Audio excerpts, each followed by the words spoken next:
Many people are speculating Wayanad or Raebareli. So don't worry, both Raebareli and Wayanad will be very happy with my decision. കേട്ടില്ലേ രാഹുൽ ഗാന്ധി പറഞ്ഞത്? റായ്ബറേലിയോ വയനാടോ നിലനിർത്തുന്നത് എന്നുള്ള ചോദ്യത്തിന് വയനാടിനും റായ്ബറേലിക്കും സന്തോഷമുണ്ടാക്കുന്ന തീരുമാനം ഉണ്ടാവുമെന്ന്. എങ്ങനെയാണ് രണ്ട് മണ്ഡലങ്ങളെയും സന്തോഷിപ്പിക്കുന്ന തീരുമാനം ഉണ്ടാവുക?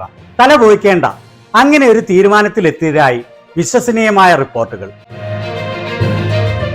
രാഹുൽ വയനാട് നിലനിർത്തണം എന്നാണ് കേരളത്തിലെ കോൺഗ്രസ് നേതൃത്വത്തിന്റെ ആവശ്യം. വയനാടിനോട് അദ്ദേഹത്തിന് വൈകാരികമായ ഒരു കുടുംബബന്ധം തന്നെയാണുള്ളത്. 2019 തെരഞ്ഞെടുപ്പിൽ BJP-യാലും സ്മൃതി ഇറാനിയാലും തെറ്റിദ്ധരിപ്പിക്കപ്പെട്ട അമേത്തിയിലെ ജനങ്ങൾ അദ്ദേഹത്തെ അവിടെ തോൽപ്പിച്ചു. ഭൂലോക തോൽവിയായ വിസ്മൃതിയെ തെരഞ്ഞെടുത്തു. എന്നാൽ അമേത്തിയിലെ ജനങ്ങൾക്ക് കുറഞ്ഞ കാലത്തിനുള്ളിൽ BJP-യുടെയും വിസ്മൃതിയുടെയും കള്ളത്തരവും പൊള്ളത്തരവും ബോധ്യപ്പെട്ടു. അതിനാൽ അവർക്ക് വോട്ട് ചെയ്ത തെറ്റിദ്ധരിപ്പിക്കപ്പെട്ട പാവങ്ങൾ രാഹുലിന്റെ വരവിനായി കാത്തിരിക്കുകയായിരുന്നു. എന്നാൽ അവരെ നിരാശപ്പെടുത്തിക്കൊണ്ട് രാഹുൽ റായ്ബറേലിയാണ് തെരഞ്ഞെടുത്തത്. അമേത്തിയിൽ രാഹുലിന്റെ ഉറ്റതോഴൻ ഒരു സാധാരണ കോൺഗ്രസ് പ്രവർത്തകനായ കിശോരിലാൽ ശർമ്മയെ സ്ഥാനാർത്ഥിയാക്കി. രാഹുൽ പേടിച്ചോടി എന്നൊക്കെ വിഡ്ഢിത്തം വിളമ്പിയ വിസ്മൃതിയെ ജനം നേർവഴി കാണിച്ചു കൊടുത്തു. രാഹുലിനോട് ചെയ്ത അബദ്ധത്തിന് പ്രതിഫലമായി ഏതാണ്ട് 1,70,000 വോട്ടിനാണ് കിശോരിലാൽ ശർമ്മയെ അമേത്തിയിലെ ജനം വിജയം കൊണ്ട് ബഹുമാനിച്ചത്.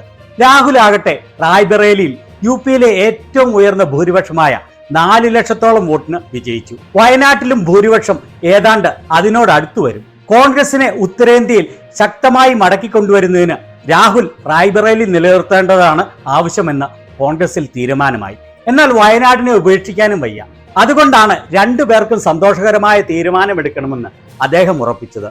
അതനുസരിച്ച് ഇപ്പോൾ കിട്ടുന്ന വിശ്വസനീയമായ റിപ്പോർട്ട് വെളിവാക്കുന്നത് പ്രിയങ്ക ഗാന്ധി വയനാട്ടിൽ മത്സരിക്കും എന്നാണ്.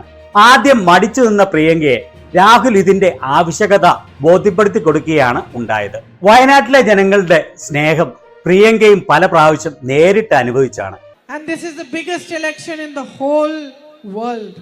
പ്രിയങ്കയ്ക്കും വളരെ വൈകാരികമായ ആഴ്ന്ന വയനാടുമായി. അതിനാൽ വയനാട്ടിൽ മാത്രമാണെങ്കിൽ മത്സരിക്കാമെന്ന് പ്രിയങ്ക സമ്മതം മൂളിയതായി അറിയുന്നു.